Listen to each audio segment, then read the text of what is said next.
بچوں اور بچیوں کے ساتھ یہاں پر رواں دواں تھیں اور آپ کے چہروں کو دیکھ کر چمکتے دمکتے چاند تاروں کی طرح لگتے ہیں۔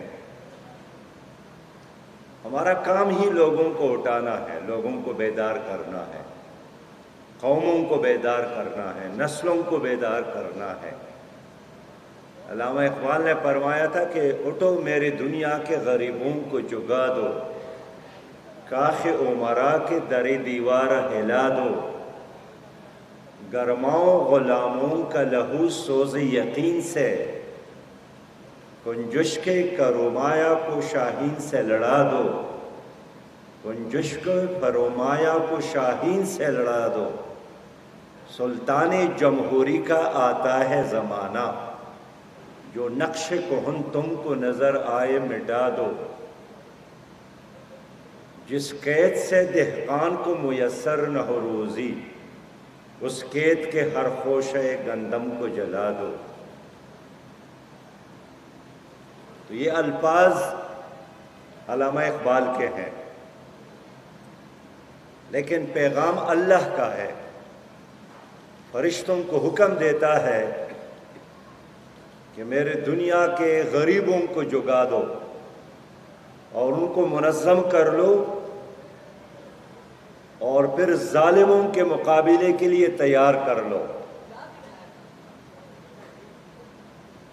اور پیغام یہی دیا ہے، اللہ کی طرف سے ہے کہ وہ نظام جو انسانوں کو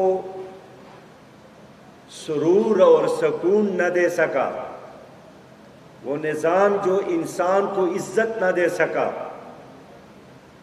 وہ انسانوں کو احترام کے ساتھ اور وقار کے ساتھ کھانا نہیں دے سکا، صاف پانی نہیں دے سکا، تعلیم نہیں دے سکا، امن نہیں دے سکا، خوشحالی نہیں دے سکا، تو پھر حکم یہی ہے کہ جس قید سے دہقان کو میسر نہ ہو روزی، اس قید کے ہر خوشہ گندم کو جلا دو۔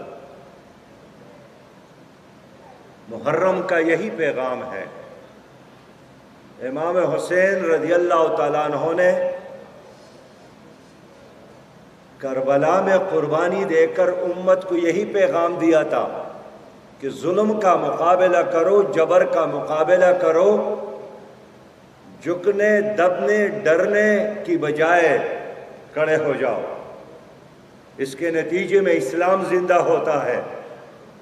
قتل حسین اصل میں مرگ یزید ہے، اسلام زندہ ہوتا ہے ہر کربلا کے بعد۔ یزید نے جو فوج روانہ کیا تھا امام حسین کے مقابلے کے لیے، اس کا پہلا سالار حر تھا۔ جب حر کربلا میں داخل ہو گئے، ان کے ساتھ ہزاروں کا ایک لشکر اور سامنے 72 کا ایک چھوٹا سا قافلہ، اس میں بھی عورتیں تھیں، اس میں بھی کچھ بچے تھے، مسافر تھے، تھکے ہوئے لوگ تھے، بھوکے لوگ تھے، پانی سے محروم لوگ تھے۔ طویل سفر کیا تھا امام حسین نے۔ تو حر نے جب یہ منظر دیکھا تو وہ مقابلے کے لیے آگے بڑھے اور پھر پیچھے ہٹے، پھر گھوڑے پر سوار ہو کر پھر آگے بڑھے اور پھر پیچھے ہٹے۔ تو ان کے دوستوں نے ان سے پوچھا کہ حر، ہم آپ کو جانتے ہیں کہ آپ کیسے لڑتے ہیں، ہم آپ کی بہادری کو جانتے ہیں، ہم جنگ کے ہنر کو جانتے ہیں جو آپ کے ساتھ ہے، لیکن آج آپ کچھ بدلے ہوئے نظر آتے ہیں۔ حر نے جواب دیا کہ ہاں، میں جنت اور جہنم میں سے ایک کا انتخاب کرنا چاہتا ہوں، کہ امام حسین کا ساتھ دے کر جنت میں جاؤں یا یزید کے طرف سے لڑ کر جہنم کا ایندھن بنوں، اور پھر تکبیر کا نعرہ لگا کر امام حسین رضی اللہ تعالیٰ عنہ کے خیمے میں حاضر ہو گئے اور ان کے قدموں میں بیٹھ کر ان سے پوچھا کہ میرے امام، اگر آج میں یزید کے مقابلے میں آپ کی لشکر میں شامل ہو کر شہید ہو جاؤں تو مجھے جنت ملے گی؟ کیا اللہ تعالیٰ میرے گناہوں کو معاف فرمائے گا؟ امام حسین نے اس کے مغفرت کے لیے دعا کی اور وہ اپنی فوج کے سالاری کو چھوڑ کر امام حسین کے قافلے میں شامل ہو گئے، آگے بڑھے، لڑے اور شہید ہو گئے۔ لیکن ایمان کا یہی تقاضا تھا، دین یہی کہتا ہے کہ یہی آدمی کامیاب ہو گیا۔ اس کے بعد ان کی فوجوں کی سالاری شمر کی قیادت میں آئی، اور شمر بھی جب امام حسین رضی اللہ تعالیٰ عنہ کے پاس آ گئے اور آمنا سامنا ہو گیا تو امام حسین رضی اللہ تعالیٰ عنہ نے شمر سے پوچھا کہ شمر، میرا سر لے کر آپ کو کیا ملے گا؟ شمر نے جواب دیا کہ آپ کا سر لے کر مجھے یزید کی طرف سے انعام ملے گا۔ تو امام حسین مسکرائے اور فرمایا کہ شمر، میرا سر لے کر آپ کو انعام ملے گا، لیکن وہ انعام بہت عارضی ہے، فانی ہے، چند لمحوں کے لیے ہے، اور میں سر دے کر انعام پاؤں گا، لیکن میرے لیے بھی ایک انعام ہے، وہ انعام لاپانی ہے، وہ کسی مخلوق کے بجائے خالق کائنات رب ذوالجلال کی طرف سے ہے، وہ دنیا میں بھی اور آخرت میں بھی ہے۔ امام حسین شہید ہو گئے، ان کے خیمے جلائے گئے، ان کی لاش پر انہوں نے گھوڑے دوڑائے، ان کا سر کاٹ کر نیزے میں اٹھا کر یزید کے دربار میں لے گئے۔ امام حسین رضی اللہ تعالیٰ عنہ کے گھر والے بھی ان کے ساتھ تھے، ان کے اہلیہ اور ان کے بہن بھی ان کے ساتھ تھی، اور جب زیاد کے اور یزید کے دربار میں وہ داخل ہو گئے تو حضرت زینب رضی اللہ تعالیٰ عنہ نے فرمایا کہ امام حسین نے دشت کربلا میں سر دے کر امت کو یہی پیغام دیا کہ مسلمان وہ ہے جو ظلم کا مقابلہ کرتا ہے، ظلم کے آگے جھکتا نہیں ہے، ظلم کے آگے دبتا نہیں ہے۔ اور امام حسین شہید ہو گئے اور یزید کو ایک عارضی فتح حاصل ہوا، لیکن اس کا وہ فتح اس کے لیے ایک ابدی شکست کی علامت بن گئی۔ اور امام حسین کا وہ قربانی آج بھی ہمارے دلوں میں، ان کی محبت کی شمع ہماری دلوں میں اسی طرح روشن ہے۔ لوگوں آپ فیصلہ کریں کہ امام حسین کامیاب ہوا، جن کے خیمے جلائے گئے، جن کے بچے شہید ہو گئے تھے، جن کے پیاروں کے سروں کو نیزے میں اٹھا کر یزید کے دربار میں پہنچائے گئے، یا وہ آدمی کامیاب ہوا جس نے ان مظلوموں پر ظلم کیا، معصوموں پر ظلم کیا، بچوں پر ظلم کیا، نواسۂ رسول پر ظلم کیا۔ آج مسلمان اور غیر مسلمان بھی یہ کہتا ہے کہ امام حسین کامیاب ہوا ہے، یزید کامیاب نہیں ہوا ہے۔ قتل حسین اصل میں مرگ یزید ہے۔ اسلام زندہ ہوتا ہے ہر کربلا کے بعد۔ میرے بھائیوں اور دوستوں، امام حسین کی شہادت کی خبر تو حضور صلی اللہ علیہ وسلم نے اس وقت امت کو دی تھی کہ جب وہ ان کے گود میں کھیلتے تھے، جب وہ بچہ تھا، نبی مہربان صلی اللہ علیہ وسلم کے ساتھ محبت رکھتے تھے، نبی مہربان صلی اللہ علیہ وسلم بھی ان کے ساتھ محبت کرتے تھے، نماز پڑھتے تھے، سجدہ رکھتے تھے، تو یہی معصوم آگے بڑھ کر ان کے گردن پر بیٹھ جاتے تھے، اور حضور صلی اللہ علیہ وسلم اس وقت تک سر نہیں اٹھاتے تھے سجدے سے جب تک امام حسین خود اس کے گردن سے نہیں اترتے تھے، اسی لمحے حضور صلی اللہ علیہ وسلم کو اللہ نے جبرائیل امین کے ذریعے بتایا تھا کہ آپ کا یہ نواسا ایک دن آپ کے اپنی امت کے لوگوں کے ہاتھوں شہید ہوں گے۔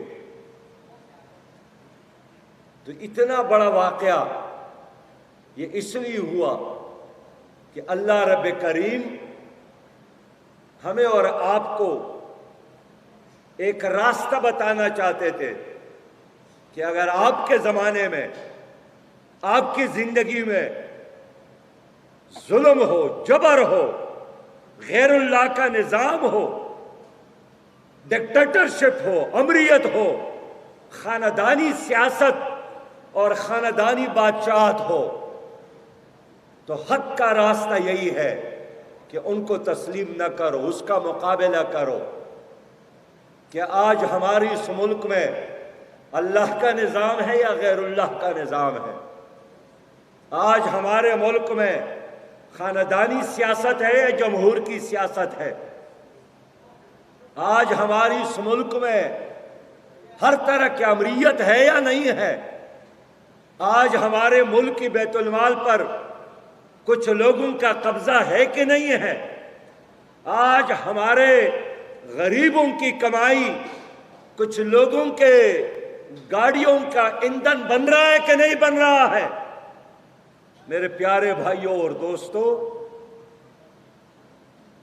ہم نے اس لیے آپ کو سویرے سویرے جگایا ہے، آپ کو یہاں پر جمع کیا ہے کہ امام حسین رضی اللہ تعالیٰ عنہ کا پیغام یہی ہے کہ اگر آپ قیامت میں ان کے صف میں اٹھنا چاہتے ہیں تو ظلم کے مقابلے میں کھڑے ہو۔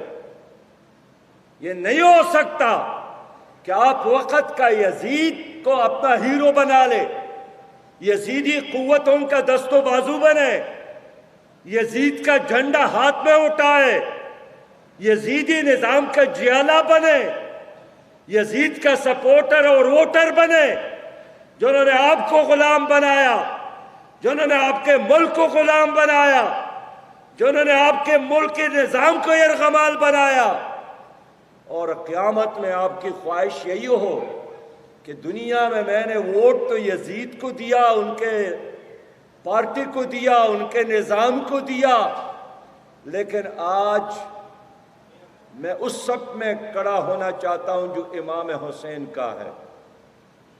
یہ کیسے ممکن ہے کہ آپ چور اور ڈاکوں کا ساتھ دے دے اور قیامت میں آپ جنید بغدادی کے صف میں کھڑے ہو؟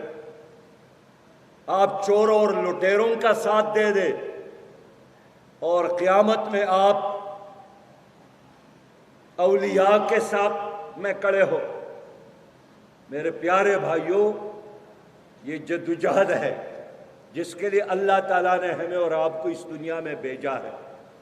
اللہ سورج کو طلوع کرتا ہے، اللہ چاند نکالتا ہے، اللہ نے ستاروں کو وجود بخشا ہے، اللہ تعالیٰ نے پہاڑوں کو گاج دی ہے، اللہ نے سمندروں کو چلایا ہے۔ اللہ چاہے تو ایک کن کے حکم سے، ایک کن کی حکم سے ہر طرح کے ظلم اور جبر کو نیست اور نابود کرے، لیکن میری اور آپ کی آزمائش ہے اسی میں کہ ایک طرف باطل ہے تو آپ حق بنے، اگر جھوٹ ہے تو آپ سچ بنے، اگر اندھیرا ہے تو آپ روشنی بنے۔ اگر دنیا میں غیر اللہ کا نظام ہے تو آپ اللہ کے نظام کا علمبردار بنے۔ آپ اکیلے ہو تو کھڑے ہو، آپ 100 ہو، 1000 ہو، لاکھ ہو، آپ تنہا کیوں نہ ہو، لیکن ہمیں یہی حکم دیا گیا ہے کہ ظلم کا مقابلہ کرو۔ میرے بھائیوں، نبی مہربان صلی اللہ علیہ وسلم نے یہی فرمایا، من مشى مع ظالم ليقويه وهو يعلم انه ظالم فقد خرج من الاسلام۔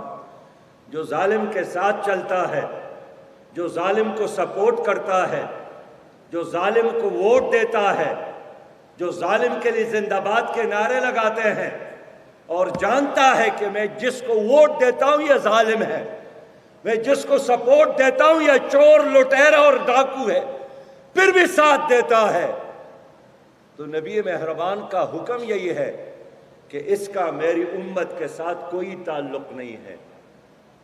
میرے بہت ہی پیارے بھائیوں، جنت مخلصین کے لیے ہے، جنت غیرت مند لوگوں کے لیے ہے، بزدل، مصلحت کرنے والا، باطل کا ساتھ دینے والا، حق کو چھوڑنے والا یہ جنت میں نہیں جائے گا۔ جنت تو متقی لوگوں کے لیے ہے، جو یکسو ہو، جو مخلص ہو۔ آج اگر ہم ابراہیم علیہ السلام پر درود بھیجتے ہیں کہ اللہ رب کریم نبی مہربان صلی اللہ علیہ وسلم پر اسی طرح درود اور سلام جس طرح ابراہیم علیہ السلام پر رحمت اور کرم اللہ نے فرمایا تھا، تو ابراہیم علیہ السلام نے بھی نمرود کا مقابلہ کیا تھا، نمرود کے لوگوں نے اس کو پکڑ کر آگ میں پھینکا تھا، لیکن وہ سرخرو ہوئے، اللہ تعالیٰ کے حکم سے آگ گلستان بن گئی، بے خطر کود پڑا آتش نمرود میں عشق، عقل ہے محو تماشائی لب بام ابھی۔ موسیٰ علیہ السلام نے فرعون کا مقابلہ کیا تھا۔ میرے اور زمانے کا بھی، میرے اور آپ کے زمانے کا بھی نمرود اور فرعون کون ہے؟ میرے اور آپ کے زمانے کا فرعون اور نمرود اور یزید آج کا یہ نظام ظلم ہے، نظام جبر ہے، نظام قہر ہے، جس نے آپ کو عزت سے محروم رکھا ہے، جس نے آپ کی آزادی آپ سے چھین لی ہے، جنہوں نے آپ کے نظام کو ارغمال بنایا، اور آج 99% پاکستان میں مسلمان ہے، لیکن ہماری عدالتوں میں اللہ کا کتاب نہیں ہے۔ اللہ کا فیصلہ ہے کہ جو اللہ کے نازل کردہ کتاب پر فیصلے نہیں کرتے وہ کافر ہے۔ ہم سب اس آیات کی تلاوت کرتے ہیں، ہم سب اس پر ایمان رکھتے ہیں، لیکن آج بھی آپ ہائی کورٹ اور سپریم کورٹ میں جائیں، دیکھ لیں کہ کیا میرے ججز کے ہاتھوں میں اللہ کا کتاب ہے یا انگریز کا کتاب ہے۔ وہاں آپ کو قرآن کریم نہیں ملے گا، تو اللہ کا فیصلہ ہے کہ وَمَن لَّمْ يَحْكُم بِمَا أَنزَلَ اللَّهُ فَأُولَٰئِكَ هُمُ الْكَافِرُونَ۔ جو اللہ کے نازل کردہ کتاب پر فیصلے نہیں کرتے وہ کافر ہے۔ اللہ کے قرآن میں، اللہ کی کتاب میں انصاف ہے۔ آج اگر عدالتوں میں انصاف نہیں ہے، آج اگر عدالتوں کے دروازے سونے کے چابی سے کھلتے ہیں، آج اگر خود آپ کے ججز کہتے ہیں کہ عدالتوں میں انصاف نہیں ہے، اور بڑے بڑے ججز خود اعتراف کرتے ہیں کہ میں بھی مظلوم ہوں، آپ کی عدالتیں سرمایہ داروں کے لیے، جاگیرداروں کے لیے، وی آئی پیز کے لیے چہرے دیکھ کر، کپڑے دیکھ کر، سٹیٹس دیکھ کر فیصلے کرتے ہیں، ظلم اور انصاف کی بنیاد پر فیصلے نہیں کرتے۔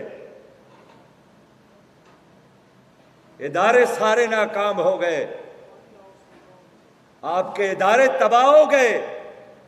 ایک ہی کام ہے ہمارے تمام حکمرانوں کا کہ آپ کا خون نچوڑ دے، آپ کی کمائی آپ کے جیب پر ڈاکہ ڈالے۔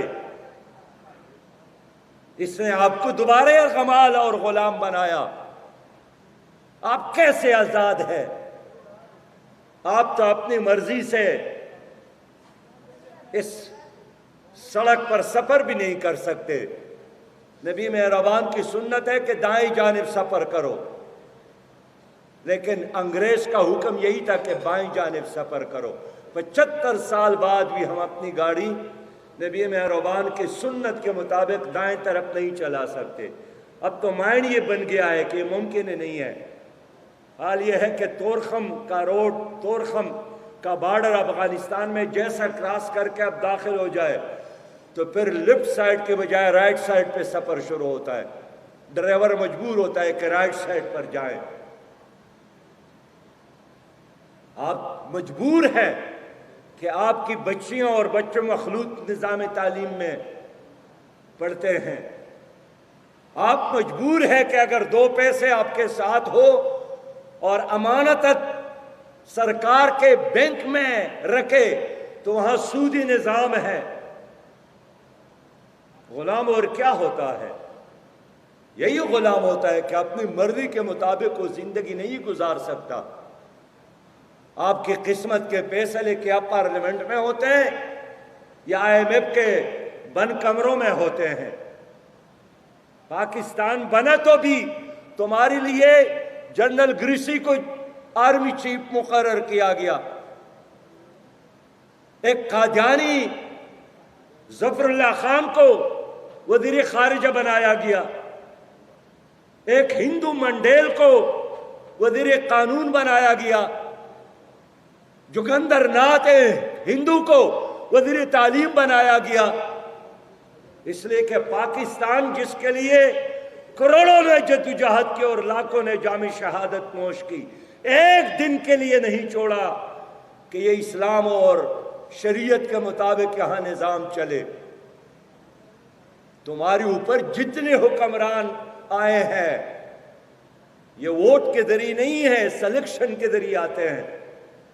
پہلے سے طے کیے جاتے ہیں کہ ایک بہت بڑی قوم ہے، اس کو ایسا قائد نہ ملے جو ہماری غلامی سے اپنے آپ کو آزاد سمجھے اور اس ملک میں اسلامی نظام نافذ کرے.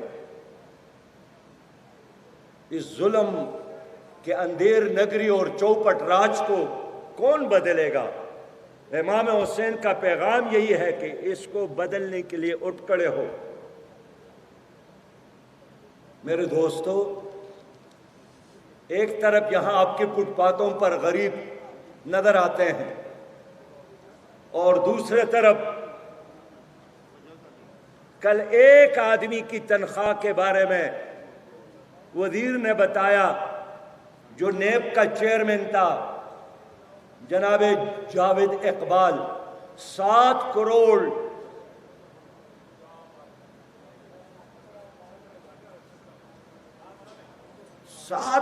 سے زیادہ اس نے چند سالوں میں تنخواہ لی. 12 لاکھ روپیہ تنخواہ، 7,000 روپیہ ٹیلی فون کے لیے. اسلام آباد میں کلب ہے، آپ کے پیسوں سے ان کے ممبر بنتے ہیں 4 لاکھ 5 لاکھ 10 لاکھ.